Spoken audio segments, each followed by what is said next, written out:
problem is we don't know the history of Islam. We don't know the answer to this question. This is the world of Islam. How did it happen? You can ask very intelligent people, and they will not be able to give you the answer to this question. How did North Africa go from being European and Christian to becoming Arab and Muslim? How did that happen? And is that an important question? How did the Middle East go from being Christian to Muslim? And is that an important question? I think it's an overwhelmingly important question. All right. Now, to understand how that Islamic world came about, we're going to have to go about and see how Islam entered our world. Now, to do that, Islam entered the world of the Byzantine Empire.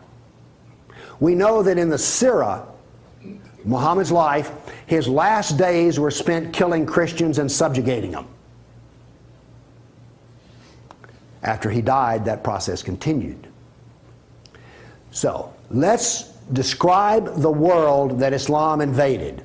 Now, we're told that the Roman Empire collapsed when the German barbarians invaded Rome. Y'all heard that story? Well, that's false. That is not true. It is wrong. What happened was, after the German barbarian tribes invaded Rome, they set up their own version of the Roman Empire. They retained classical culture. They spoke Roman. They hired Roman philosophers and Roman attorneys to teach their children and to run their schools. They came into the Roman Empire not to destroy the empire, but just to get the goods for themselves. The eastern part of the empire, so-called Byzantine Empire, is over here.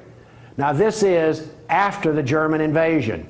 The important point is this: there was still a classical empire. It's not collapsed. Then, after the fall of Rome, the Byzantines gradually exerted their political influence till now this was the new form of the Roman Empire. This is the Byzantine Empire, and it is about to be invaded. This is the classical world that Islam invaded. Notice that the classical world is still up and running. It's critical to remember that. It was now weak, but it was still up and running. We're going to see what caused its collapse. Here we see in 25 years, 3 stages of development of the spread of Islam. This is 25 years' work. How is it that the Arabs were able to do to the Byzantine Empire what the Persians could not do in Iran? Here's the answer to that question. It has to do with Iran, actually. The Greeks and the Persians had been having wars since forever. All right? The 300 at Thermopylae, that was about the Persians. All right? Alexander the Great, he defeated the Persians.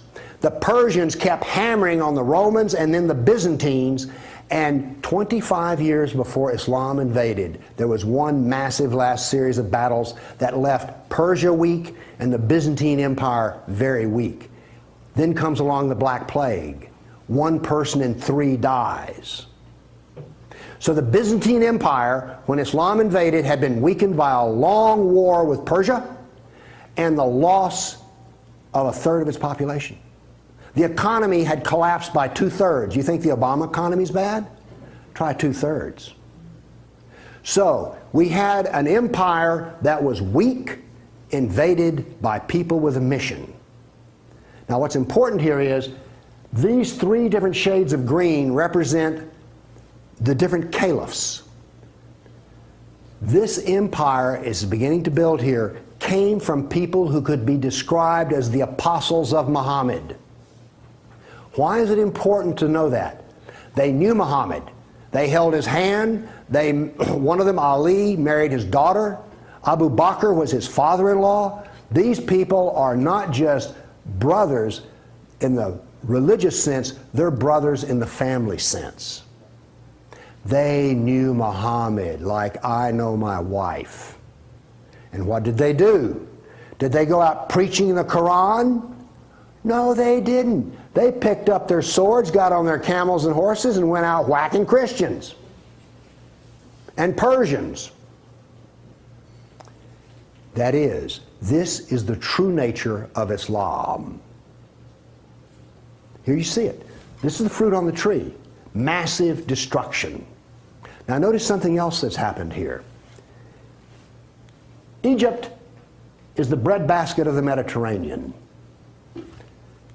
Syria, the heart of the intellectual world of the classical empire. In 25 years, the classical civilization lost its ability to feed itself and lost its biggest brain trust. This destroys classical Christianity. Christianity that we have today is a bloody stump of the original Christianity. Why? This destroyed the heart of it, transformed it. The first stage of the annihilation of classical empire, gone. The heart of it's gone. Okay. A century later, notice over here in Spain, 750 AD, Spain is already Muslim. This is rapid fire conquest. This is going to become very important because this happened as it were in the life of a nation overnight. This brutal assault is the key as to why we fear Islam. Now then, you're next going to see history that you've not heard before. I'm not a historian, but I am a scientist. And I can reason from data. I knew, once I read the story of Muhammad, that I had been fed a pack of lies about what caused the Dark Ages. Roman barbarians didn't cause the Dark Ages. First off, why would these barbarians were Germans? These are the same people who made Germany. You're telling me they were too stupid to learn how to do Roman law and stuff? Of course not. They were very intelligent people. They didn't cause the collapse. But that's the classical theory. If you go to Vanderbilt, that's what they'll teach you. Here we go with the data. There has recently been a lot of classical ancient works that have been translated and put into a database format so they can be accessed. There's been massive archaeological research under the ocean and at the edge of the Mediterranean. From this archaeological research, we're able to track history and economies. All right? That figure I gave you about how the economy collapsed, that came from the study of sunken vessels. Because if you're not buying much, you know, if 1 in 10, let's say 1 in 10 ships is sunk. That figure's not that high, but whatever.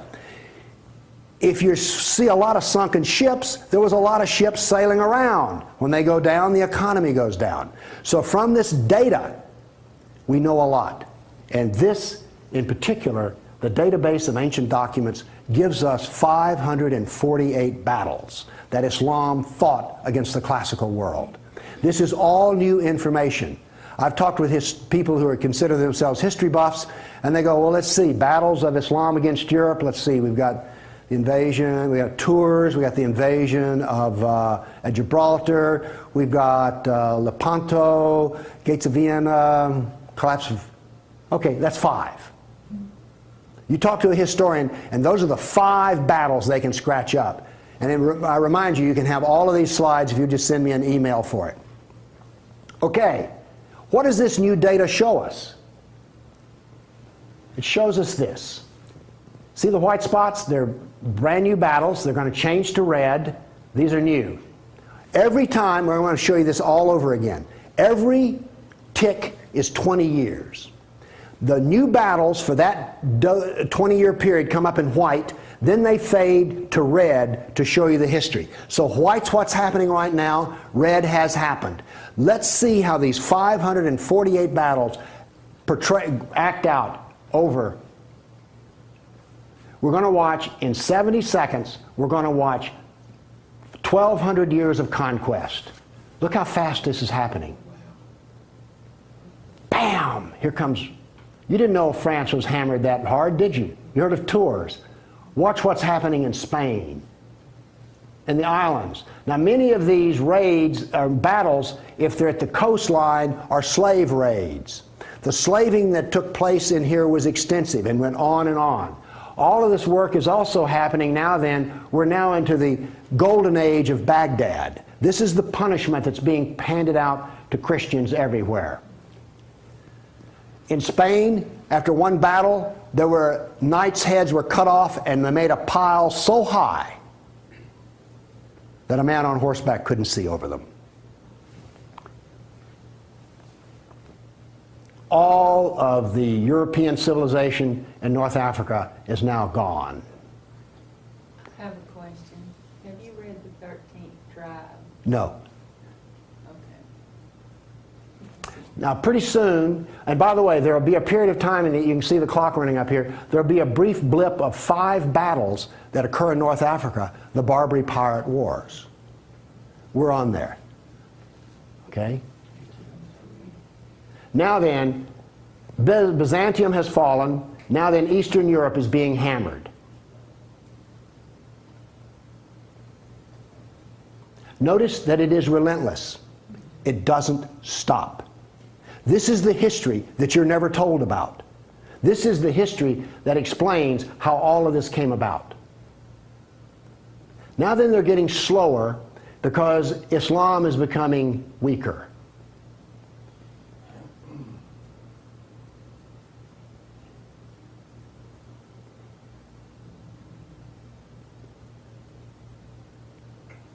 Why was it becoming weaker? Corruption. All empires collapse from the inside ultimately. Okay.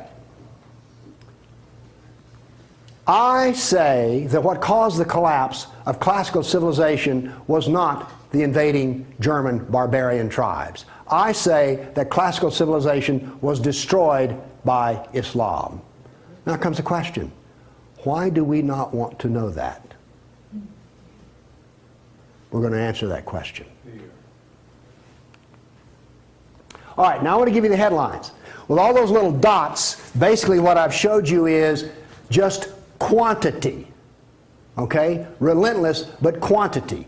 Now I'm going to give, we gave you 1,200 years of battles in like 70 seconds. Now we're going to go through in about 4 minutes. I'm going to give you the headlines from each century so you will know the emotional tone of what is happening.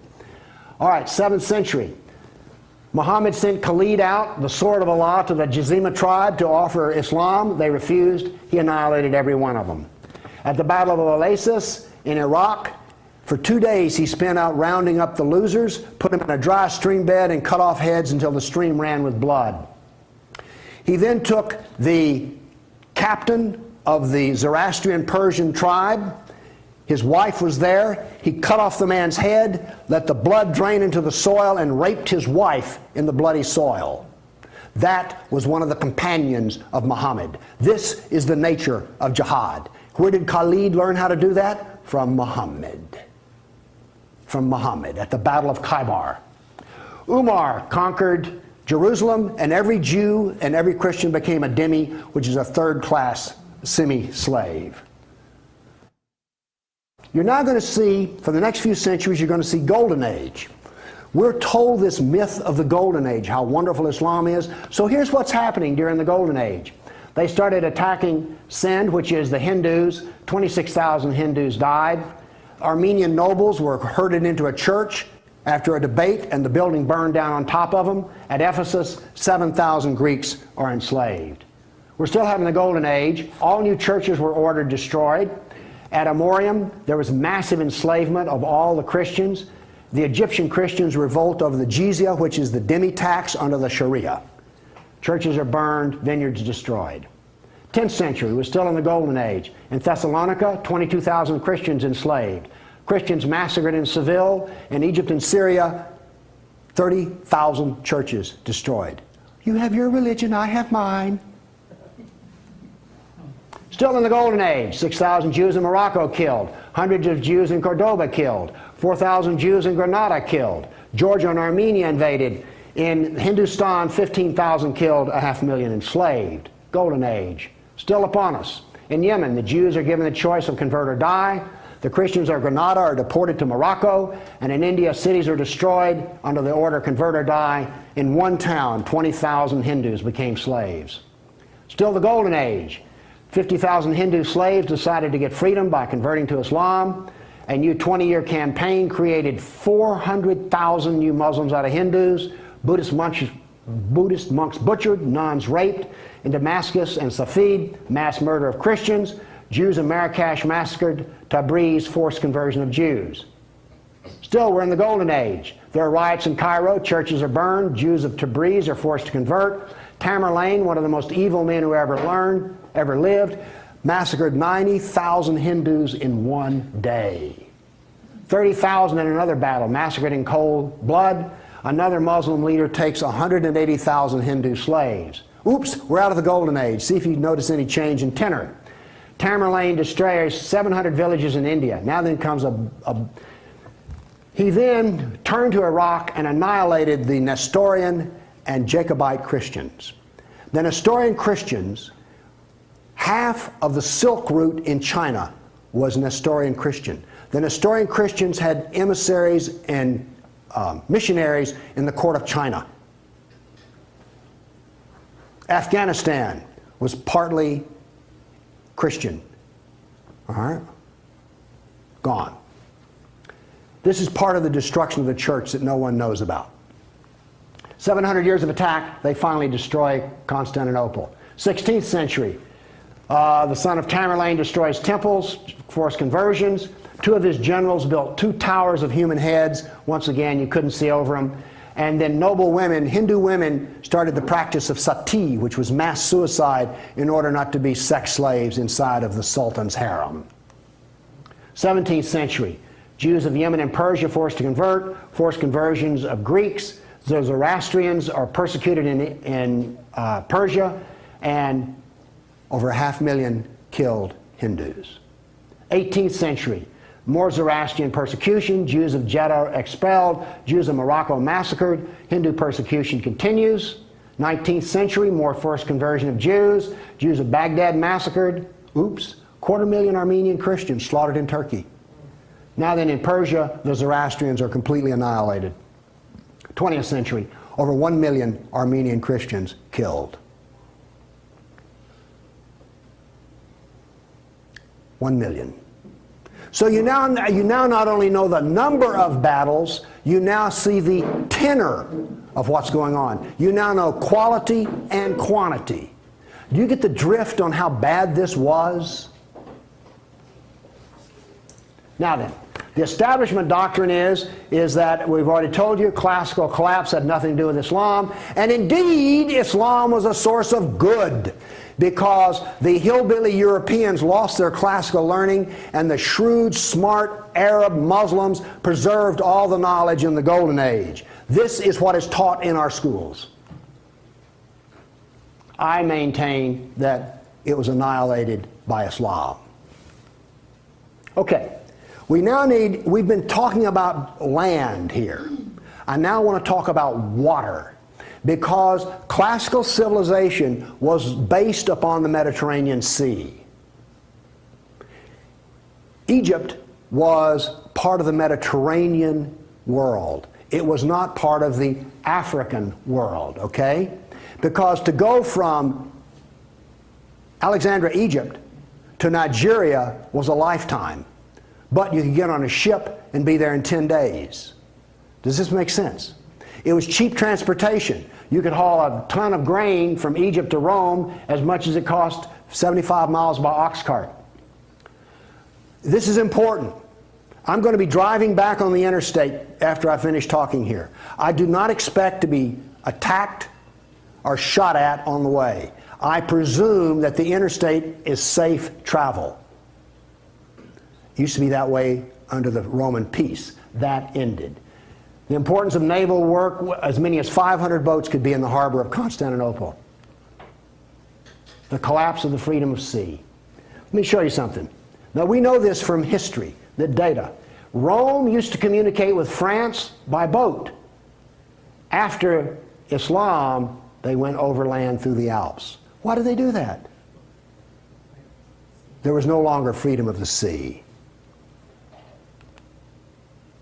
Here's interesting. The Black Plague was a known problem in the Mediterranean. It used to take 4 months to get from here to Constantinople. because there was sea trade back and forth. Well, that was eliminated. So now then, when there was an outbreak of the Black Plague, it went from harbor to harbor, all around here, and it took 4 years to get to here. Do you see the point I'm making? There was that little freedom of trade. As a merchant striking out to do business, you could wind up with your ship gone, your goods gone, and you're in chains, enslaved. By the way, this cuts down a lot on commerce. A brag. The Christians couldn't float a plank on the inland sea. What did this do? It isolated Europe and impoverished Europe. So, you know the business of the Barbary pirates? You know the business of the Somali pirates? Same. It is Sunnah. It is Sunnah, the way of Muhammad. There's a famous hadith which is repeated endlessly, in which Muhammad awakes in a dream and he sees his jihadists sailing the inland sea. Islam always practices, where possible, economic warfare. Muhammad attacked caravans. What was attacked in New York? World Trade Center. Ooh, Trade Center. This, economic warfare. I am an admirer of Islamic civilizational war methods.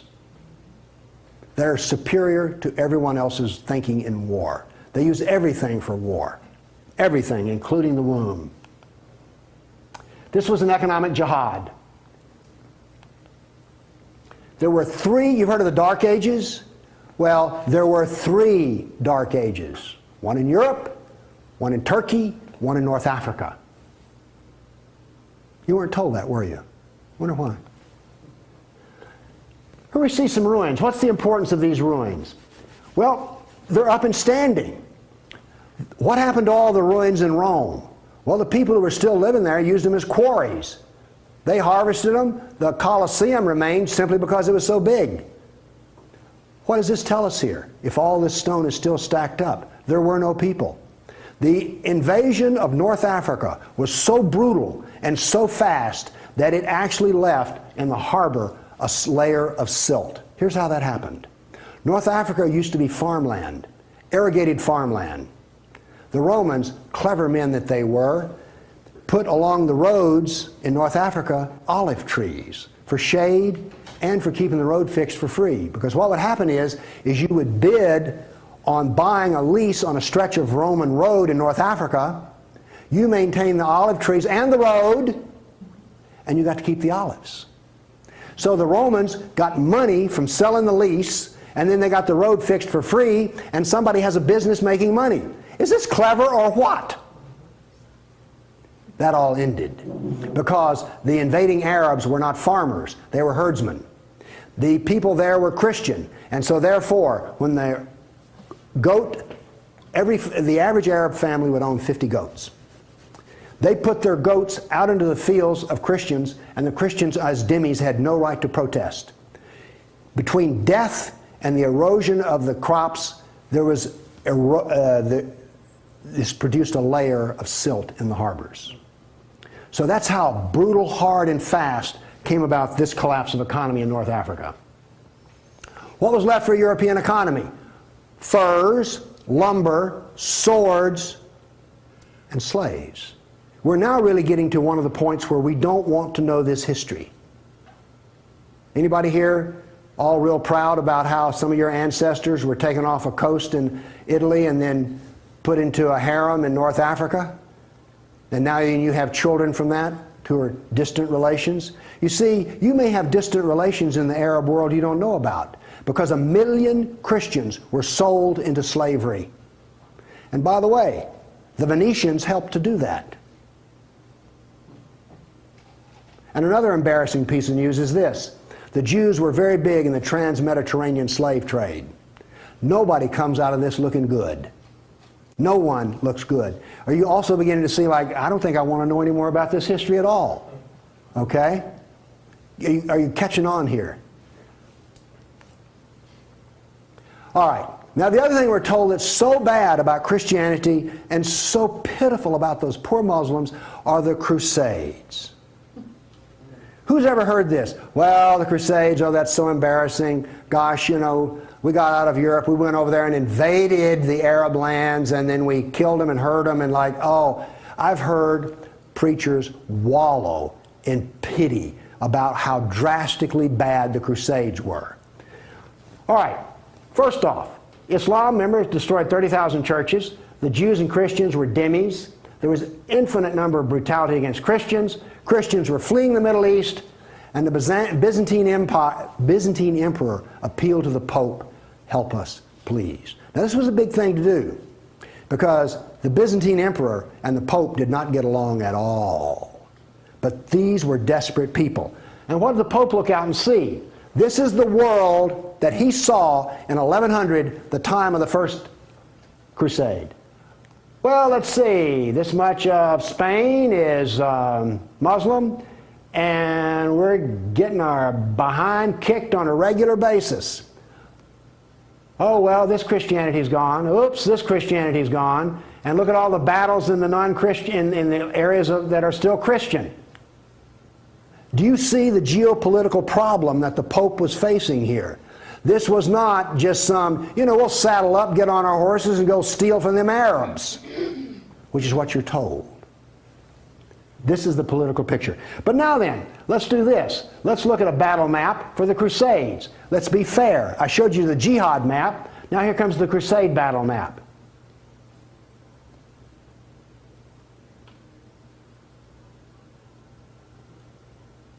We're almost done. That's it.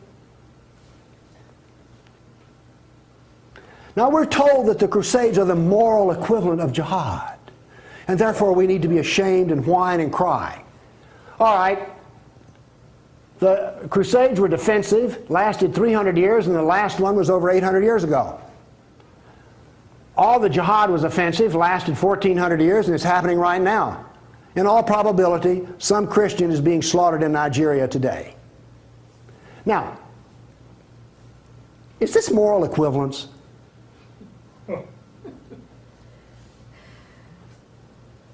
Why won't they teach this in a church school? So the ministers will stop, oh, the Crusades were just so terrible. No, the Crusades were one of the few times the church put steel in its spine. And then we apologize for it. Now then, let's go to the great benefits of Islam. We're told about two different golden ages. We're told about Andalus, the wonderful empire in Spain, in which there was multicultural peace, and Jew and Christian and Muslim all lived together in a golden age in Europe. You ever heard that? Well, here we go. This is the battle map of the Golden Age in Andalus. Now, while all this is going on, orders for slaves are being filled. The first slave order out of Spain was the Caliph ordered up 3,000 blonde virgins. They were shipped out of Spain. Battles are going on in which Christian knights die, but notice something here. The Christians won't quit fighting. This is going to take 700 years, and there's going to be nearly 150 battles fought. Where was this caliph located? There was more than one caliph at the time. This was a caliph in North Africa. Okay. Now then, looking at this, do you understand why when Isabel and Ferdinand were finally in full power, they told every Muslim in Spain to get out of here? They drove everyone out. Okay, my question for you is this. Was Andalus a multicultural golden age or a reign of terror? I claim it was a reign of terror, and it was not a golden age at all. And yes, there were a few people who had it good. The elites had it good. There were some rich Jews and rich Christians that had it good. Also, otherwise, there was constant war, slavery, and Christians had to wear robes so you could tell a Christian from a block away. And a Christian couldn't carry a sword, and they paid special taxes. And then we come to the question, why are we told this story? Now we have the Baghdad Golden Age. Here we go. This is all the battles that are fought during the period of the Golden Age in Baghdad. Now, not only are they as busy as they can be killing Christians, but they're also busy establishing the Sharia doctrine. They're also busy establishing the Hadith doctrine. And they're also busy in doing things like slave trading. You know all those exotic pictures you've seen of the harem? They're sort of pre-Playboy sexy, beautiful women in gauzy outfits. All of those women were Christians. Less romantic sounding, isn't it? The other thing that's happening in Baghdad is this. A new philosophy is being generated in which there is no cause and no effect. This turns out to paralyze the mind. Okay, those were all the battles that were fought during the mythical Golden Age. Okay, during the Golden Age, Christians and Jews were dhimmis, Christians were sex slaves. Here's one that gets me. During this Baghdad Golden Age, they evolved a philosophy in which there were no laws of nature and there was no cause and effect. I'm a scientist. We work off of two laws, the law of contradiction, does the data contradict the data, and the law of cause and effect. I've just explained to you why, out of their Golden Age, why you don't find Muslims getting Nobel Prizes in science. You cannot be a scientist and not believe in cause and effect. You just can't. Won't work. Now then, the Christians did all of the vaunted translation of the Golden Age text, and get this. We're told that this was such a great peak of learning, they destroyed 90% of the books. And we're told that the remaining 10% they preserved is like, oh, this was the Golden Age. Oh, we live in eternal gratitude to the Muslims. If they had come along, we'd have had 100% of them. Presented with a library in India, the largest library in the world was a Buddhist library in Nalanda.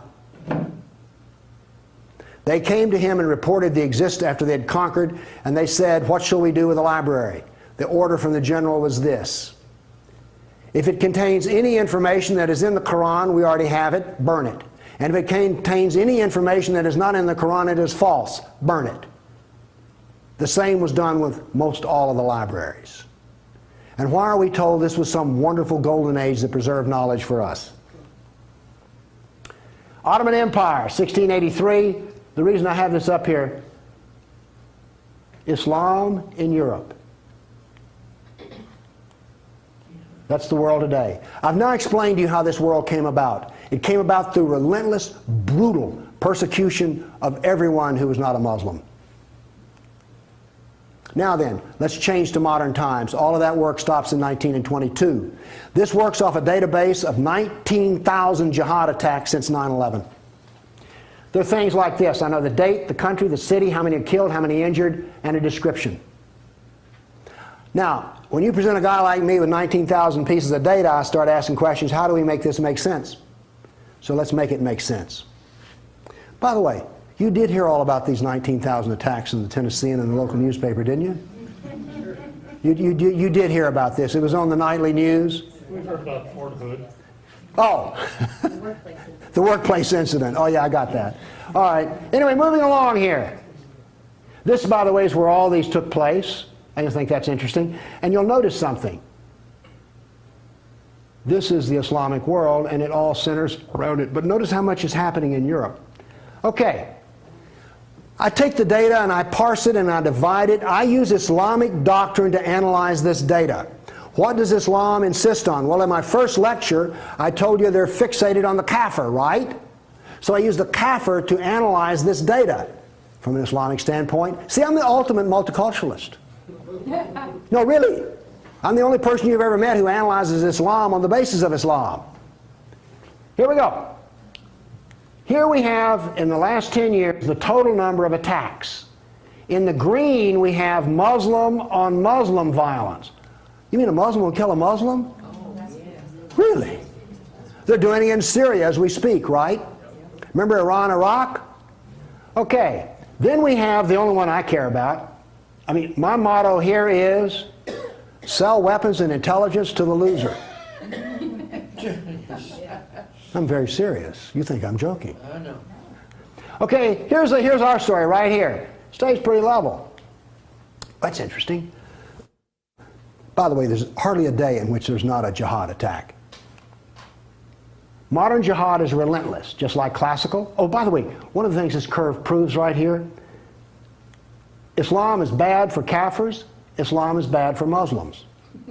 Islam is bad for Muslim and non-Muslim. That's what this data shows us. You want to argue with that? Okay, modern jihad is relentless, but what did we see in the other battle map? It was relentless. There are two types of jihad, against the Kafir and against Muslim. You see, every time they kill a Muslim, the reason in Syria they're killing other Muslims, they're not real Muslims.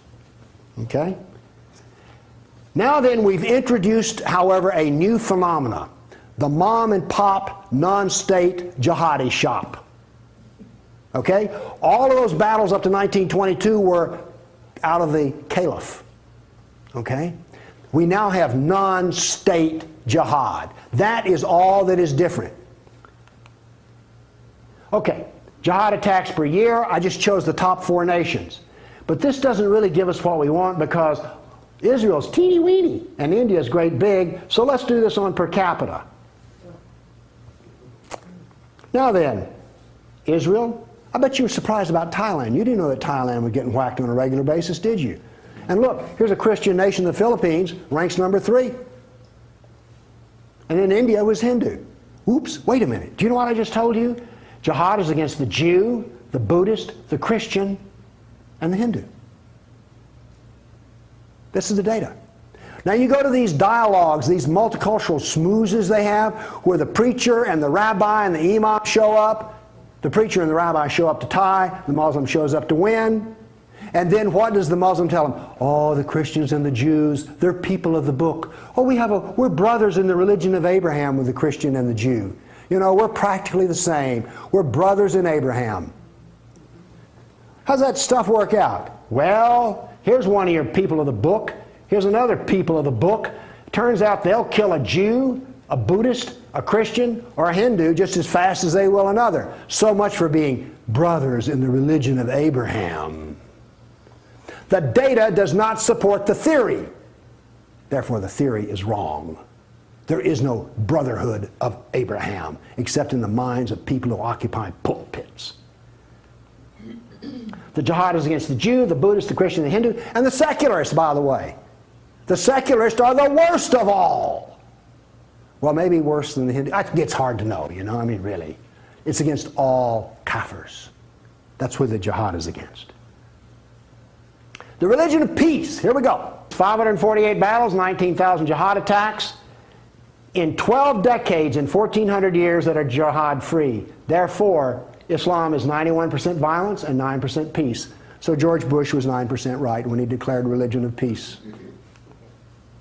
Constant violence is why? There's a doctrine. The doctrine of jihad is found in the Sirah, the Quran, and the Hadith. We've already been over this. They don't like Kafirs. We have a whole doctrine of jihad within the text. Islam was only successful through jihad. Therefore, we have a doctrine which produces jihad, and it produces this effect of the collapse of civilizations. Here you go. Tears of jihad. 270 million dead over 1,400 years.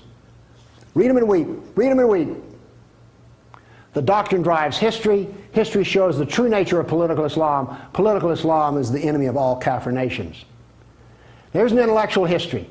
In 1,400 years, I've read a lot of old documents. They never talk about the Muslim. They talk about the Arab, the Turk, the Moor, Al-Qaeda, Asian, and it's always been by specialists. And today, all the established specialists are apologists for Islam.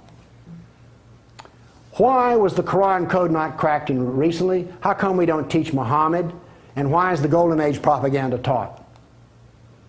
Why do we remain ignorant and keep suffering? I maintain there's a reason for this. I maintain that this constant brutality over the centuries has produced in the Western mind the equivalent of the abused dog, the beaten wife, and the raped child. We do not think correctly. Everybody's seen the beaten dog that when you approach it, that is the Western mind. We deny the attacks. How much jihad is ever reported? The churches will not even admit that a Christian suffers anywhere. Fear. Muhammad used fear. Any public critic of Islam has a certain fear element there. Guilt. Oh, we haven't treated Islam right. If we treated them better, everything would be good. We don't teach the history.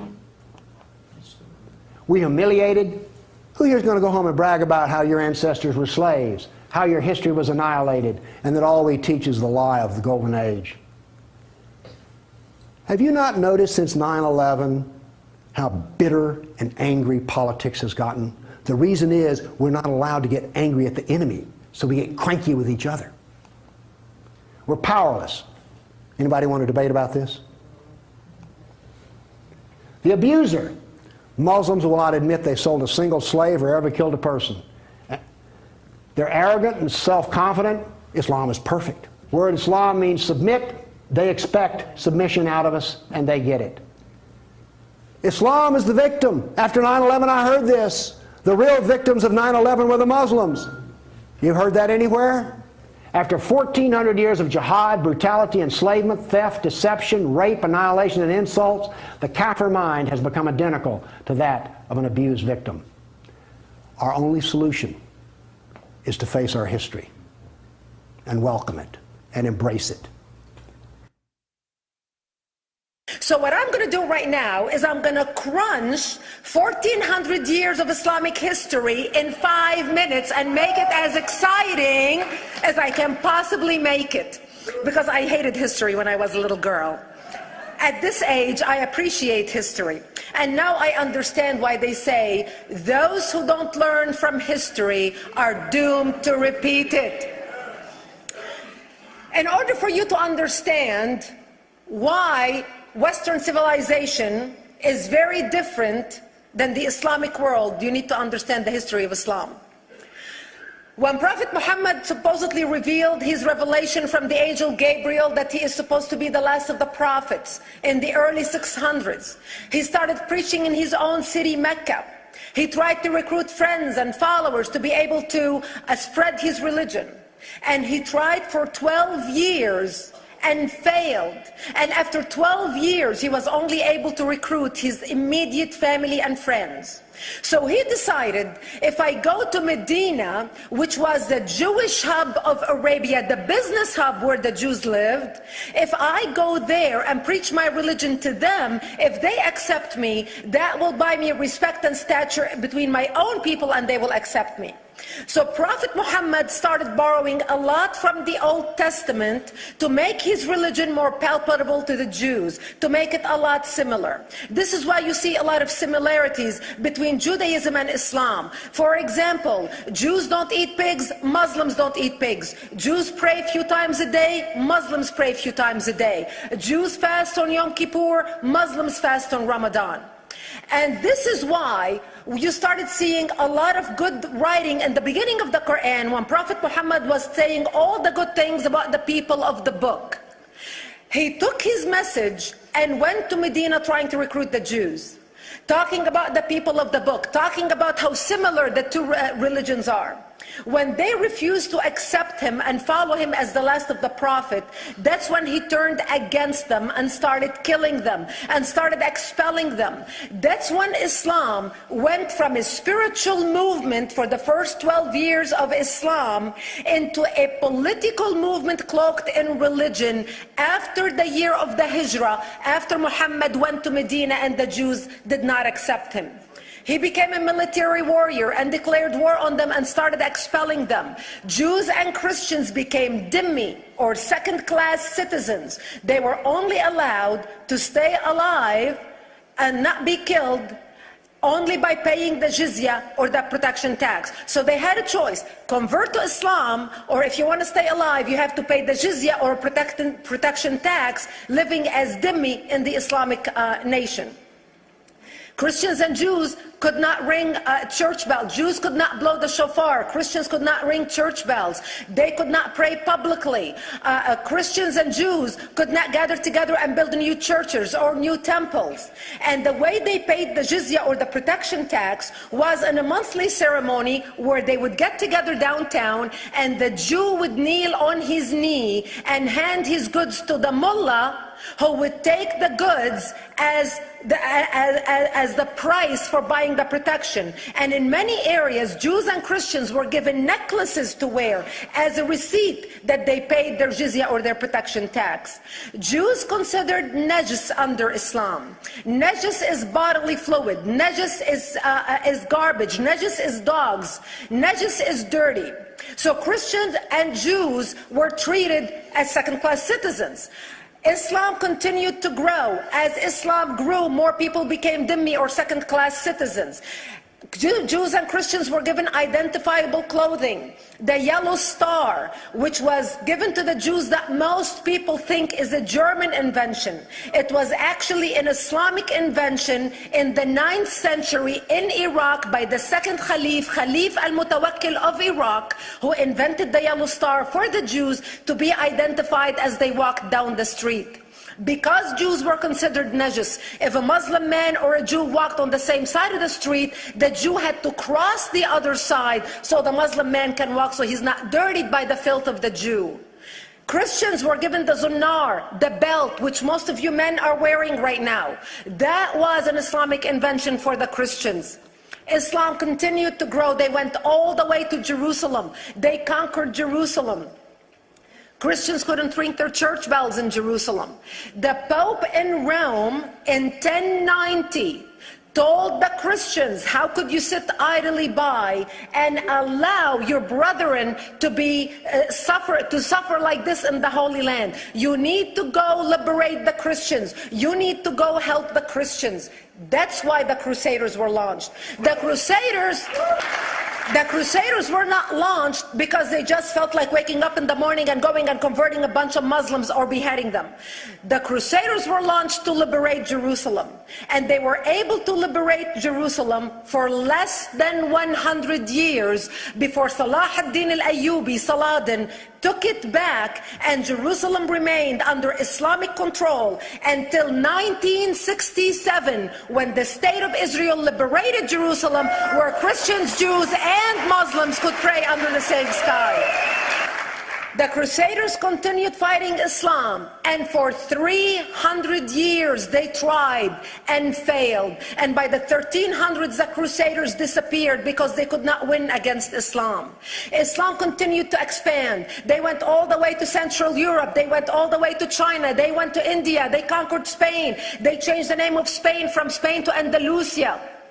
And they started, as they advanced, as they conquered more nations, more people paid the jizya or the protection tax. And this is how the Islamic Empire grew. It went all the way until they was stopped at the gates of Vienna on 9/11. 9/11 is not a date that Osama bin Laden just picked out of a hat. 9/11 is a symbolic date in the Islamic calendar. By the 1600s, Islam had covered more of the earth's surface than the Roman Empire did at its peak. Between the 1600s and the 1800s, the Europeans were experiencing the European Industrial Revolution, where the Europeans were able to invent products on factory lines, where they are able to make money and sell products, which gave them the money to build a strong army in order to fight the Muslims. And that's how they were able to stop them at the gates of Vienna on 9/11. The Europeans started the pushback against Islam. They pushed them out of Europe. They pushed them out of all the way to the Middle East and North Africa. By 1924, the Islamic Empire ended. In 1924, the Islamic Caliphate ended in Turkey by President Ataturk, who was a secularist. He ended the Islamic Empire, and he gave women rights to vote. He gave women a right to an education, a right to work, a right to choose a husband. He forbid women from wearing the hijab. He forbid men from wearing the beard. The Muslims hate him so much that they consider him a Jewish agent, because they believe that his his mother in her bloodline was Jewish, and that was the influence on Ataturk. By the time the Islamic Empire or the Islamic Caliphate or the Islamic State ended in 1924, the Islamic Caliphate had existed for 1400 years, and it ended less than 100 years ago. By the time the Islamic Caliphate ended in 1924, 270 million people around the world were killed by Islam. 270 million, and we didn't have weapons of mass destruction, and there was nuclear weapons. All of these people were killed, butchered by the sword. The people in the world, less than 100 years ago, how many people knew this history? Please raise your hand. We in America have failed to educate our children about history. We in America failed to educate our population about history. Our children in high school, you take any 17, 16-year-old kid, 18-year-old kid, and ask them about World War II. They can't even tell you what happened in World War II. For them, it's ancient history, and we still have our World War II veteran walking among us. That's how little we know of history. Islam ended in 1924, the Caliphate. People thought the Caliphate will never be resurrected. The Caliphate will never come back. But two things happened in the Middle East in the last century that made the Islamists be able to resurrect the Caliphate. Number one is the discovery of oil in Saudi Arabia, which we were able to discover and were stupid enough to allow them to nationalize it. And the number two that happened was Ayatollah Khomeini coming to power in 1979. That gave the Islamists the money and also the spiritual covering in order to explode on the world stage. And people say, oh, well, the Wahhabis exported their Wahhabi radical religion. The Wahhabis are the name of Wahhab. They're not a different sect of Islam. They follow the authentic preaching of Prophet Muhammad, the way Prophet Muhammad lived and practiced his religion. This is why neither you or me or any infidel can step a foot in Mecca, because as far as they're concerned, we are filth. And as infidels, we're not allowed to step a foot, not President Obama and not anybody else. As a matter of fact, Al-Qaeda used to use Saudi Arabia and its success as an excuse to recruit members, as the example to show them how Allah has blessed Saudi Arabia because of the way they adhere to the tenets of Islam. And today we talk about ISIS. ISIS is not a new invention. ISIS resurrected the caliphate that ended less than 100 years ago. Except we are too ignorant and too uninformed to understand what ISIS is doing and why ISIS is succeeding. Two things you need to understand about Islam and the principles of war in Islam. One is the law of taqiyya, which means lying and deception. It means that a Muslim man can lay his hand on the Quran and swear that he is telling the truth, knowing that he is lying, but also knowing that the Quran will forgive him because he is advancing the cause of Islam. The second thing you need to know about is that the Treaty of Al-Hudaybiyah, which is an Islamic principle of war and a model on how to deceive your enemy when you have to sign peace treaties with your enemy. And it is based on an example by Prophet Muhammad. Prophet Muhammad was attacking the Meccans and their caravans when he was living in Medina. One day he attacked them because this is how he got the goodies. He would attack them, rob them, and spread the goodies among his men. And this is how he was able to recruit, because this is how people made money, without working. And so he attacked the Meccan caravans. When he realized he's not able to defeat the Meccans in that city of Al-Hudaybiyah, in that place, he signed a 10-year treaty with them. Does that sound familiar? A 10-year treaty with them that says he will not attack them, he will have peace with them, he will not declare war on them. Muhammad used the treaty for 2 years to build his military, strengthen his army, and when he realized he was strong enough to attack his enemies when they least expected it, because they thought they had a peace treaty with Muhammad, he broke the treaty, attacked them 2 years later, and Mecca fell within 24 hours because they were not expecting the attack. And that became a principle of war in Islam. And to give you an example of how that is practiced, this is why anything signed with Iran means nothing to them.